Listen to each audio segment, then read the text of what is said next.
जैसे देखिए ये है हमारा अंग, बोलते हैं ना बच्चे अंग, अंगूर पढ़ा है ना। इसकी क्या मात्रा लगती है? सिरो रेखा के ऊपर एक बिंदी लगती है, क्या कहते हैं इसको? क्या कहते हैं इसको? अनुस्वार। अनुस्वार वाला कोई शब्द बताना भी। बंदर। बंदर। देखिए बच्चे इसमें गड़बड़ करते हैं। अब ये अनुस्वार लगाना कहाँ है उसको ध्यान से समझ लो। आवाज बोल के लिखेंगे बंदर। किसके बाद आवाज आई?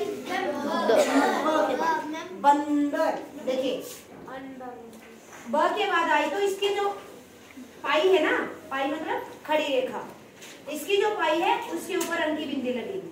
आ गया समझ में? बच्चे बहुत गड़बड़ करते हैं।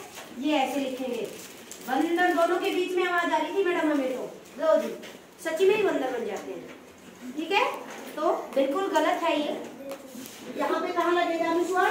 खड़ी पाई के ऊपर, जो हमारी खड़ी रेखा होती है उसको पाई बोलते हैं वर्ण की, उसके ऊपर लगेगा। आ गया समझ में?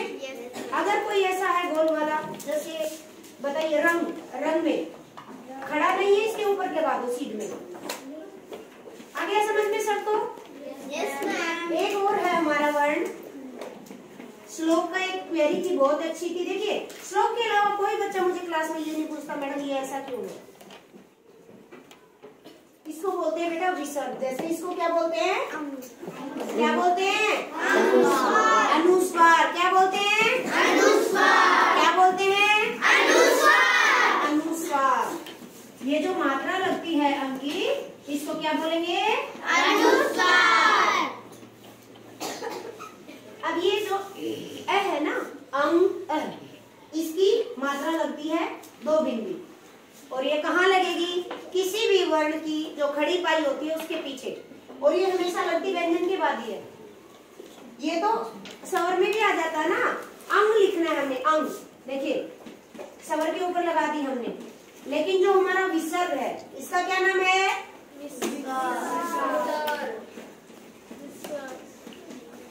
जो ये अंग की जो मात्रा होती है इसको विसर्ग बोलते हैं, और ये कहाँ लगती है? हमेशा किसी व्यंजन के बाद ही आई, और व्यंजन के बाद जब भी आती है जो हमारी खड़ी पाई होती है उसके पीछे 2 बिंदियां लगा दी जाती हैं। जैसे देखिए श्लोक ने सुबह सुबह इस शब्द के बारे में पूछा था, प्रातः। क्या बोलते हैं? प्रातः काल। ठीक है, इसी तरीके से आएगा। कोई ऐसा और शब्द आप बता सकते हैं? दुख में आता है बिल्कुल, लेकिन आजकल क्या कर लिया है हिंदी ने, बिना इसके भी एक्सेप्ट कर लिया है दुख को। अब बिना इसके भी लिखेंगे, ठीक है। हाँ बेटा शाबाश। पुणे, बिल्कुल सही बोला। आता है पुणे। ये हमारी जो खड़ी पाई होती है इसके पीछे लगता है। क्या नाम है इसका?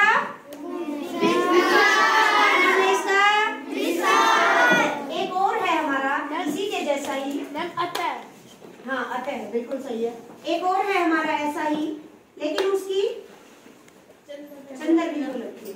लगभग ये दोनों बराबर ही होते हैं, लेकिन जिसमें ऊपर मात्रा नहीं लगी हो उसमें चंद्र बिंदु लगता है, और जिसमें मात्रा लगी हो उसमें बिंदु लगा के हम काम चला देते हैं। ठीक है, अब देखिए इसको क्या बोलते हैं? ये जो हमारा सिरो रेखा के ऊपर चंद्र बिंदु क्यों बोलते हैं? चंद्र मतलब चांद, ऐसा ही होता है चांद, और उसके अंदर बिंदु है। चंद्र और बिंदु, इसका नाम ही चंद्र बिंदु लिख दिया। अब हमारी जो सिरो रेखा है उसके ऊपर ऐसे चंद्र और बिंदु दोनों बना करके इसका निशान बना देते हैं। ऐसा कोई शब्द, इसका नाम क्या है? अनुनासिक। क्या नाम है?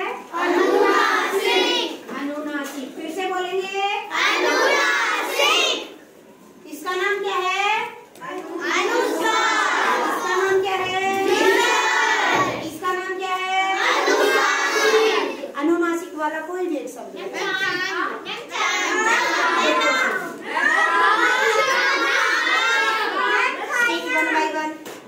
One student can speak at a time, and by raising your hands, you are not allowed to speak. Ma'am, ma'am, ma'am. No.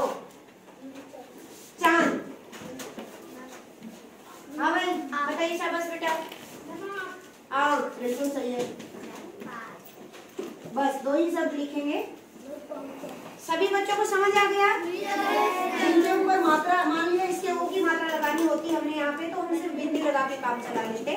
लेकिन अगर ऊपर मात्रा नहीं है तो मैक्सिमम में चंद्र बिंदु आएगा। वैसे आप ज्यादातर पढ़ेंगे ना, जितना आप रीडिंग करेंगे, जितना शब्द आपके बार बार आंखों के सामने आएगा, आपको धीरे धीरे अपने आप पता चल जाएगा इसके ऊपर चंद्र बिंदु लगा के बिंदु लगा।